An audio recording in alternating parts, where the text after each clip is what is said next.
UGC 2026 ನಿಯಮಾವಳಿ ತಕ್ಷಣವೇ ಜಾರಿ ಮಾಡಬೇಕು ಎಂದು ದಲಿತ ಸಂಘರ್ಷ ಸಮಿತಿ ಬೀದರ್ನಲ್ಲಿ ಪ್ರತಿಭಟನೆ.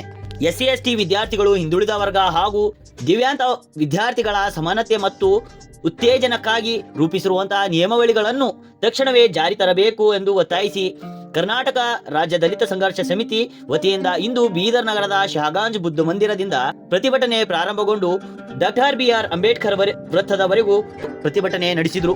ಈ ಪ್ರತಿಭಟನೆಯಲ್ಲಿ ಪ್ರಧಾನಮಂತ್ರಿಯವರಿಗೆ ಜಿಲ್ಲಾಧಿಕಾರಿಗಳ ಮುಖಾಂತರ ಮನವಿಯನ್ನ ಸಲ್ಲಿಸಲಾಯಿತು. ವಿಶ್ವವಿದ್ಯಾಲಯಗಳಲ್ಲಿ ಜಾತಿ ಆಧಾರಿತ ಕಿರುಕುಳ, ದೌರ್ಜನ್ಯ ಮತ್ತು ದಲಿತ ವಿದ್ಯಾರ್ಥಿಗಳ ಮೇಲೆ ಮಾನಸಿಕ ಒತ್ತಡ ಉಂಟಾಗುತ್ತಿರುವ UGS ತಂದಿರುವ 2026ರ ಕರಡು ನಿಯಮಗಳಿಗೆ ಸುಪ್ರೀಂ ಕೋರ್ಟ್ ನೀಡಿರುವಂತಹ ತಡೆ ಆದೇಶವನ್ನು ತೆರವುಗೊಳಿಸಿ SC ST ವಿದ್ಯಾರ್ಥಿಗಳಿಗೆ ಪ್ರತ್ಯೇಕ ರಕ್ಷಣೆಯ ಕುರಿತು ರಕ್ಷಣಾತ್ಮಕ ನಿಯಮಗಳನ್ನು ಜಾರಿಗೊಳಿಸಬೇಕೆಂದು ಒತ್ತಾಯಿಸಿತು.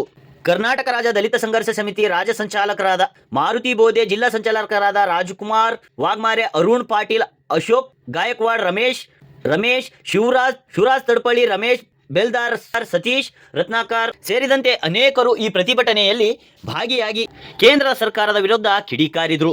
ಕೂಡಲೇ USG 2026ರ ಸುಪ್ರೀಂ ಕೋರ್ಟ್ ನೀಡಿರುವಂತಹ ತಡೆ ಆಜ್ಞೆಯನ್ನು ತೆರವುಗೊಳಿಸಿ SC ST ವಿದ್ಯಾರ್ಥಿಗಳಿಗೆ ಪ್ರತ್ಯೇಕ ರಕ್ಷಣಾತ್ಮಕ ನಿಯಮಗಳನ್ನು ಜಾರಿಗೊಳಿಸಬೇಕೆಂದು ಒತ್ತಾಯಿಸಿ ಪ್ರತಿಭಟನೆಯನ್ನ ನಡೆಸಿದರು.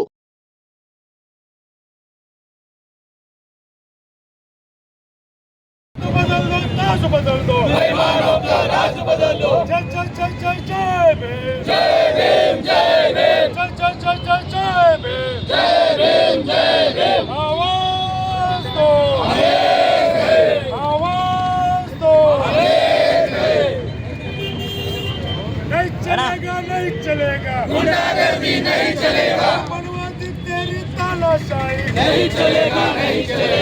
ಈ ದೇಶದ ಆಳವ ಸರ್ಕಾರಗಳು ಸಂವಿಧಾನದ ಚೌಕಟ್ಟು ಮೀರಿ ಏನಾದ್ರು ಕೆಲಸ ಮಾಡ್ತು ಸುಪ್ರೀಂ ಕೋರ್ಟ್ ಅದಕ್ಕೆ ನಾವು ತಡೆ ಮಾಡ್ತಂಬುದು ವಿಚಾರಗಳನ್ನ ತಿಳ್ಕೊಂಡಿರ್ತೀವಿ. ಆದ್ರೆ ಸುಪ್ರೀಂ ಕೋರ್ಟ್ ಕೂಡ ನಮಗೆ ಎಂದೂ ನಮ್ಮ ಪರವಾಗಿಲ್ಲ. 92ರಲ್ಲಿ ಈಗಾಗಲೇ ಹೊನ್ನ ಸಾಹೇಬ್ರು ಹೇಳ್ದಂಗ 92ರಲ್ಲಿ ಮಂಡಲ್ ಕಮಿಷನ್ ಬಂದಾಗ ಅದು ಜಾರಿಗೆ ಬಂದಾಗ ಕಮಂಡಲ್ ಅಂತ ರಾಮ ಮಂದಿರ ಪರವಾಗಿ ಒಂದು ಜಾಥಾ ಬಂತು. ಸುಳ್ಳು ಮಾಹಿತಿ ಹಾಕೊಟ್ಟು 7 ವರ್ಷದ ಪಾಪ ಬೀದಿ ಮೇಲೆ ಇದ್ದವರಿಗೆ ಬೇಡ್ಕೊಂಡ್ ತಿಂಬೋರಿಗೂ ಮತ್ತವರಿಗೂ ಹಿಡ್ಕೊಂತರೋದು ಸುಡೋದು. ಅವರು ಮಂಡಲ್ ಕಮಿಷನ್ ಜಾರಿ ಆಗ್ಬಿಡೋದು ಸುಡ್ಕೊಂಡು 7 ವರ್ಷದ ಪಾರು ಮಂಡಲ್ ಕಮಿಷನ್ ಅಥವಾ ರಿಸರ್ವೇಷನ್ ಬಗ್ಗೆ ಏನು ಗೊತ್ತಿರ್ತದ, 5 ವರ್ಷ 7 ವರ್ಷ ಇಂಥವೆಲ್ಲವೂ ಕೂಡ ಮಾಡಿದ್ರು. ಒಂದೊಂದೊಂದು ಎಲ್ಲೂ ಕೇಸ್ ಆಗಲಿಲ್ಲ ಅವ್ರ ಮೇಲೆ, ಅವ್ರಿಗೆ ಯಾರಿಗೂ ಜೈಲಿ ಹಾಕಲಿಲ್ಲ. 92ರಾಗ ಇಂದಿರಾ ಸಹಾನಿ ಎಂಬರು ಮಂಡಲ್ ಕಮಿಷನ್ದಾಗ ರಿಸರ್ವೇಷನ್ 27% ಜಾಸ್ತಿ ಆಯ್ತದೆ, ಅದು 18, 27 ಇವೆರಡೂ ಕಲ್ತು ಜಾಸ್ತಿ ಆಯ್ತದ. ಮಂಡಲ್ ಕಮಿಷನ್ ರಿಸರ್ವೇಷನ್ ಕೊಡಬಾರ್ದು, ಹಿಂದುಳಿದ ವರ್ಗರಿಗೆ ರಿಸರ್ವೇಷನ್ ಕೊಡಬೇಡ ಅಂತ ಹೇಳಿದಾಗ ಆಗಿದ್ದಂಥ ಸುಪ್ರೀಂ ಕೋರ್ಟ್ ಜಡ್ಜು 50%ಗಿಂತ ಹೆಚ್ಚಿಗೆ ರಿಸರ್ವೇಷನ್ ಹೋಗಬಾರ್ದು ಅಂತ ಹೇಳಿ ಈಗಾಗಲೇ 18% ರಿಸರ್ವೇಷನ್ ಕೊಟ್ಟಿದ್ದು 10 ವರ್ಷಗಿತ್ತು. ಈಗಾಗಲೇ ಭಾಳ ದಿವಸ ಆಗ್ಯದ. ಇವತ್ತಿನಿಂದ SC ST ರಿಸರ್ವೇಷನ್ ರದ್ದು ಮಾಡಬೇಕಂತ ಗೊತ್ತ ಜಡ್ಜ್ಮೆಂಟ್ ಕೊಡ್ತಾರೆ. ಅವಾಗೂ ಕೂಡ ಅವರು ಕೇಳಿಂದು ಒಂದಿತ್ತು, ಅವರು ಹಿಂದುಳಿದ ಮಂಡಲ್ ಕಮಿಷನ್ ವಿರುದ್ಧ ಹೋಗಿರು. ಆದ್ರೆ ಇವತ್ತ SIR ಬಗ್ಗೆದಾಗ 2025 ಹಿಡಿದು ಸುಮಾರು ಜನ SIR ರದ್ದು ಮಾಡಬೇಕು, ಇಲ್ಲಿದ್ದಿನ ಜನಗಳಿಗೆ ಇವು ದೇಶದವರೆಲ್ಲ ಹೊರದೇಶದಿಂದ ಒಂದು ನಮಗೆ ಸರ್ಟಿಫಿಕೇಟ್ ಕೊಡ್ಲತ್ತಾರ, ಅದು ರದ್ದು ಮಾಡಬೇಕಂತ 2025 ಹಿಡಿದು ಅನೇಕ ಜನ ಕೋರ್ಟ್ನ ಅರ್ಜಿ ಹಾಕಿದ್ದಾರೆ. ಆದ್ರೆ ಅದು ಒಂದ್ ಸರ್ತಿ ಕಣ್ ತೆರೆದು ನೋಡ್ರು. ಒಂದು ವಾರ ಕೂಡ ಸ್ಟ್ರೈಕ್ ಮಾಡಲಿಲ್ಲ. 2% ಜನ ಒಂದು ಸ್ಟ್ರೈಕ್ ಮಾಡಿಲ್ಲ. ಆದ್ರ ಕೋರ್ಟ್ ಒಮ್ಮೆ ನಮಗೆ ಅದಕ್ಕೆ ಸ್ಟೇ ಕೊಟ್ಟಿದೆ. ಅದು ಕೇಂದ್ರ ಸರ್ಕಾರ ಇವತ್ತ ಆ ಕೇಂದ್ರ ಸರ್ಕಾರದ ಏನು BJP ನಮೋ ಅಂತಿರು ಅವತ್ತ ಈ ಪ್ರಧಾನಮಂತ್ರಿ ಜಾತಿ ನಿಂದನೆ ಸಹಿತ ಮಾಡಿದ್ದಾರೆ. ಒಬ್ಬ ಹಿಂದುಳಿದ ವರ್ಗದ ಹಣ, ಒಬ್ಬ ಗಾಣಿಗೆ ಹಣ ಅಂತ ಎಲ್ಲರೂ ಕೂಡ ಓಪನ್ ಆಗಿ ಇವ್ರ ಬಗ್ಗೆ ಮಾತಾಡೋದು. ಅದಕ್ಕೆ ಗೊತ್ತ ಏನಾರ ಪ್ರಧಾನಮಂತ್ರಿಗೆ ಸ್ವಾಭಿಮಾನ ಇತ್ತು ಅಂದ್ರೆ ಯಥಾವತ್ತಾಗಿ ಕಾನೂನು ಜಾರಿ ಮಾಡಬೇಕು. ಆ ಕೋರ್ಟ್ ದಿಂದ ತೆಗೆದು ಮತ್ತೊಮ್ಮೆ ಪುನರ್ ಪರಿಶೀಲನೆ ಮಾಡಿ ಕ್ಯಾಬಿನೆಟ್ದಾಗ ಡಿಸಿಷನ್ ತಗೋಬೇಕಂತ ಗೊತ್ತಾ ನಾವು ಕರ್ನಾಟಕ ಸಂಘರ್ಷ ಸಮಿತಿ ಹಾಗೂ ಪ್ರಗತಿಪರ ಎಲ್ಲ ವಿಚಾರವಂತರ ಒಂದು ಬೆಂಬಲದೊಂದಿಗೆ ಗೊತ್ತಾ ನಾವು ಒತ್ತಾಯ ಮಾಡ್ತಾ ಇದ್ದೀವಿ. ಅದಕ್ಕೆ ಮೊನ್ನೆ ತಹಸೀಲ್ದಾರ್ ಮುಖಾಂತರ, ಜಿಲ್ಲಾಧಿಕಾರಿ ಮುಖಾಂತರ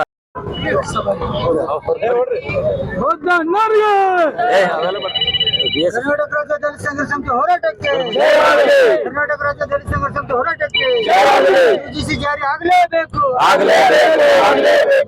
ಜಾರಿ ಆಗಲೇಬೇಕು. ಹಿಂದುಳಿದ ಅಲ್ಪಸಂಖ್ಯಾತ ವಿದ್ಯಾರ್ಥಿಗಳ ಮೇಲೆ ದೌರ್ಜನ್ಯ ಮಾಡುತ್ತಿರುವ ವಿಶ್ವವಿದ್ಯಾಲಯಗಳಿಗೆ ಸರ್ಕಾರ ಇದಕ್ಕೆ ನಾವು ಜಾಗೃತ ಆಗಬೇಕು. ಇವತ್ತು ಎಲ್ಲ ಸಮುದಾಯದ ಕೆಲ ಸಮುದಾಯದ ಈ ದೇಶವನ್ನ ಕಟ್ಟಿದಂತ ಭಾರತದ ಮೂಲ ನಿವಾಸಿಗಳು ನಾವು. ಈ ದೇಶದ ಎಲ್ಲ ನಾವು ಮೂಲ ನಿವಾಸಿಗಳನ್ನು ಇವತ್ತು ಹೊರದೇಶದಿಂದ ಬಂದಂತ ಇವತ್ತು ಏನು ಈ ನೀತಿ ಇದೆಯಲ್ಲ, ಇವತ್ತು ಈ ಬ್ರಾಹ್ಮಣ್ಯ ನೀತಿಯನ್ನ ಇವತ್ತು ಈ ದೇಶದಲ್ಲಿ ಚಲಾವಣೆ ತರಲಿಕ್ಕೆ ಇಷ್ಟೆಲ್ಲ ಹುನ್ನಾರವನ್ನು ನೀಡ್ತಾ ಇದೆ. ಈಗ ಯಾವ ಬಾಬಾ ಸಾಹೇಬರು ನಮ್ ಕೊಟ್ಟಂತ ಮತದಾನದ ಹಕ್ಕು ಕೂಡ ಇವತ್ತು ಕಿತ್ತುಕೊಳ್ಳುವಂತ ಎಲ್ಲ ರೀತಿಯ ತಯಾರಿ ಇವತ್ತು ನಡೀತಾ ಇದೆ. ಇವತ್ತು ಈ ದೇಶದಲ್ಲಿ ಈಗಾಗಲೇ 3 ಕೇಂದ್ರಾಡಳಿತ ಪ್ರದೇಶಗಳು ಮತ್ತು 9 ರಾಜ್ಯಗಳಲ್ಲಿ ಇವತ್ತು ನಮ್ಮ ಹಕ್ಕು ಕಿತ್ತುಕೊಳ್ಳುವಂತ ಒಂದು ಆಯೋಗ, ಚುನಾವಣಾ ಆಯೋಗ ಸ್ವತಂತ್ರವಾಗಿ ಇವತ್ತು ಸಂವಿಧಾನ ಬಾಹಿರವಾದಂತ ಕಾನೂನುಗಳನ್ನು ಇವತ್ತು ನಮ್ಮ ಕ್ಯಾಬಿನೆಟ್ ನಲ್ಲಿ ತಂದು ಇವತ್ತು ನಮ್ಮ ಜನರ ಮೇಲೆ ದಬ್ಬಾಳಿಕೆ ಮಾಡ್ತಾ ಇದ್ದಾರೆ. ಇಂತಹ ಸರ್ಕಾರದ ವಿರುದ್ಧ ನಾವೆಲ್ಲರೂ ಎಲ್ಲರೂ ಸಿಡಿದೇಳಬೇಕಾಗಿದೆ. ಇಂತಹ ಸರ್ಕಾರಕ್ಕೆ ಇದು ನಿರಂತರವಾಗಿ ಮಾಡಿದಾಗ ಮಾತ್ರ ಇವರನ್ನ ಸದೆ ಬಿಡ್ಲಿಕ್ಕೆ ಸಾಧ್ಯ ಇದೆ, ಇಲ್ಲಾಂದ್ರೆ ಇಲ್ಲ. ಅದಕ್ಕಾಗಿ ರೂಮಿನಾಗ ಊಟ ಕೊಡಲಿ, ಹಾಸ್ಟೆಲ್ನಾಗ ಊಟ ಕೊಡ್ಲಿಲ್ಲ, ಹೀಗಾಗಿ ಅವರು ಆತ್ಮಹತ್ಯೆ ಮಾಡ್ಕೊಂಡು ಬಂತು. ಅಂದ್ರೆ ಇನ್ಸ್ಟಿಟ್ಯೂಷನಲ್, ಇವು ಸಾಂಸ್ಥಿಕವಾಗಿ ಆತ್ಮಹತ್ಯೆ. ಇನ್ನೊಂದ್ ಕಡೆ ಬಾಂಬೆದಲ್ಲಿ ಡಾಕ್ಟರ್ ಇದ್ದಂತ ಹುಡುಗಿ ಟ್ರೈಬಲ್ ಬಂದಂತ ಅಕ್ಕಿ ಕೂಡ ಅಲ್ಲಿ ಇದ್ದಂತ ಅಪ್ಪರ್ ಕಾಸ್ಟ್ ಇದ್ದಂತ ಏನು ಡಾಕ್ಟರ್ ಇದ್ರು, ಟೀಚಿಂಗ್ ಮಾಡ್ತಿರು. ಈ ಟೀಚಿಂಗ್ ಮಾಡಲಿಂದ ಆ ಹೆಣ್ಮಗಳು ಆತ್ಮಹತ್ಯೆ ಮಾಡ್ಕೊಂಡ್ರು. ಈ ಆತ್ಮಹತ್ಯೆ ಮಾಡ್ಕೊಂಡಂತ ಏನಿದ್ದಾರೆ ಇಬ್ರು, ಅವ್ರ ತಾಯಿ ಸುಪ್ರೀಂ ಕೋರ್ಟ್ ಹೋದಾಗ ಸುಪ್ರೀಂ ಕೋರ್ಟ್ 2016ದಾಗ ಈ 15ರಾಗ ಏನು ಆರ್ಡರ್ ಕೊಡ್ತು, ರೆಗ್ಯುಲೇಷನ್ ಮಾಡ್ರಿ, ಎಲ್ಲಿ ಜಾತೀಯತೆ ಇರಬಾರ್ದು, ಈಕ್ವಾಲಿಟಿ ಇರ್ಬೇಕಂತ. ಆ ಈಕ್ವಾಲಿಟಿ ಇರ್ಬೇಕಂತ ಏನು ಆರ್ಡರ್ ಬಂತು. ಅಪ್ಪರ್ ಜಾತಿ ಅಪ್ಪರ್ ಕಾಸ್ಟ್ ಜನ ಅವಾಗ ಸುಪ್ರೀಂ ಕೋರ್ಟ್ ಹೋಗಿ ಸ್ಟೇ ತಂದ್ರು. 1-2 ದಿನದಲ್ಲೇ ಅಷ್ಟೇ. ಯಾಕೆ ಸ್ಟೇ ಸಿಗ್ಲತ್ತದ ನೀವು ತಿಳ್ಕೊಡ್ರಿ.